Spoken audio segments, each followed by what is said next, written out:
It's a LiDAR scanner. Anybody else want to start this? Or do you want to Go ahead. The CGI in the beginning, Indy's face, it's come leaps and bounds from what we know. I was looking at it hard, going, is this CGI? And I had a hard time. Can you speak to that? What changed? You know, I can't speak a lot to it, mostly because I wasn't involved in that. I was just as floored as you. Industrial Light and Magic was responsible for all that work, and they had a team of hundreds of people and artists working through that. And we would get pieces of it back from them to put into our post-viz, and then I would go and start putting mountains in the background or train tracks up ahead to really clarify the edit. But when I remember the day we first got that back from ILM and their teams, and we were blown away with just the very first pass. It was a turning point moment. But I wish I could have been involved with that, but I just got to enjoy it just like you did.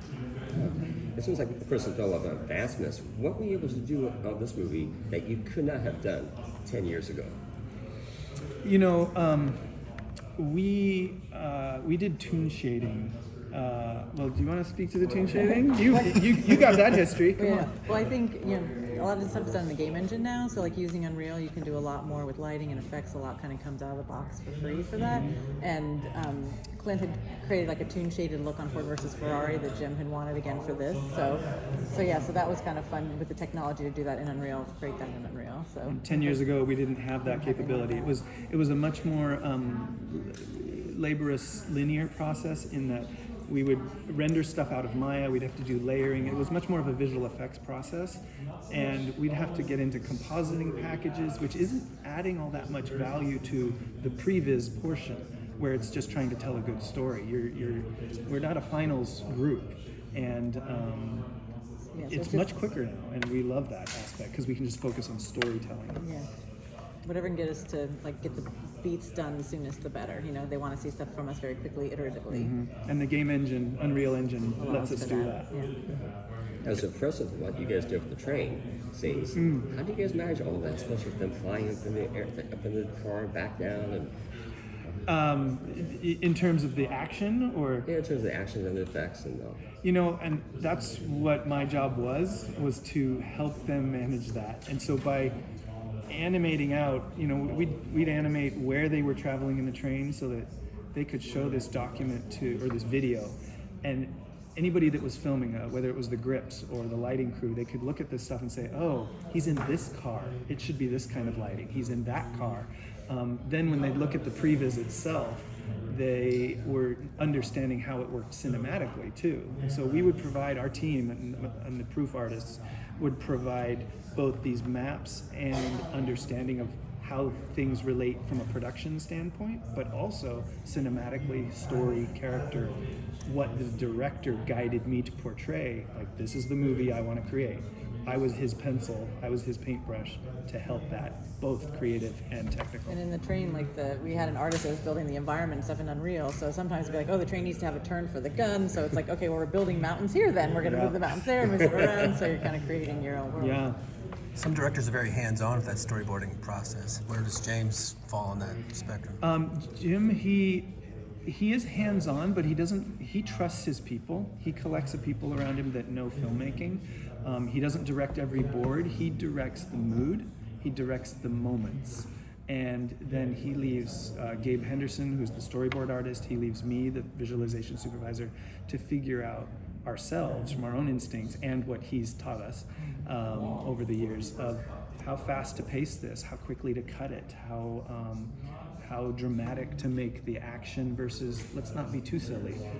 He likes to be grounded instead of superhero, which is a stylistic choice that he likes. And so, that's actually a good transition. Yeah? Mainly for Patrice. How do you go, this is very relative to this year, how do you go from Fast 10 to this? Because it's like a 180 tonally with these films, especially with everything. Since I kind of oversee all the projects that are going on, it's the team and it's a vibe for that group. So it's like we could be doing that, we could be doing like a Christmas movie at the same time. We could be doing like Chupa for Netflix, which is like more of a kids movie. So you're kind of doing all the different things. So I think for like my team, it's really cool to work on like the tentpole films. But it's like you've done a lot of fast movies, so it's nice to like mix it up too with with the Indiana Joneses or the No Time to Dies and the Jurassic Worlds and all those things too. You know, it's just variety for us, and it keeps stuff fresh. I mean, especially with the action sequences for both films, because like Yeah. I said, the action sequence in Indiana Jones is way different than Fast. Yeah. So, Yeah. I mean, in terms of managing that, is it like, I mean, how do you It's kind of trying to balance find the supervisor that has kind of that bond with the director, or kind of gets their vision and their style. So like Clint has a long history with Jim, Jim. so that was obviously easy. And when he brought it to Proof, it was great because we'd worked together since like 2008. So we kind of already know how Clint works, and then we can get a team together that fits that vibe. You know, that can get the style down, and that Clint knows can kind of accomplish that style. And then Fast, you have people, maybe you don't have the character animators so much, you have the really good like car crashes and crazy ideas stuff. And as a visualization supervisor, that's my job, is to steer the artists Yeah. wherever their penchants and skills are to get the visual that I know I need to get for my director. That's the main part of my job, is steering the team. And that team stays with that show for the duration. It's not like you're cycling through Oh, okay. people. You're just keeping that team, and that's the Indy team, and then you know Yeah. the Fast team and stuff. As far as the resources that you had available to you, how did you manage to so accurately depict multiple different parts of the world that were culturally and ethnically different in the 60s? Like the gambling den and the lighting, you know, streets and Yeah.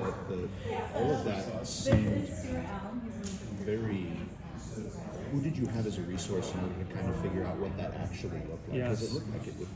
So Adam Stockhausen, he was the production designer for the film. And whatever film it is, I rely on the production designer to inform that, because I don't have time to dig into, I don't know, I wasn't alive in the 60s, so I don't have a reference point. And he digs into the reference and the historical and presents that to us, and he guides us there, and then I just do my best to emulate what the production designer brings to us. He keeps us honest. And you know, he mentioned steering. So for the car chases, Yeah. what went into the effects for that, and what was your approach to that?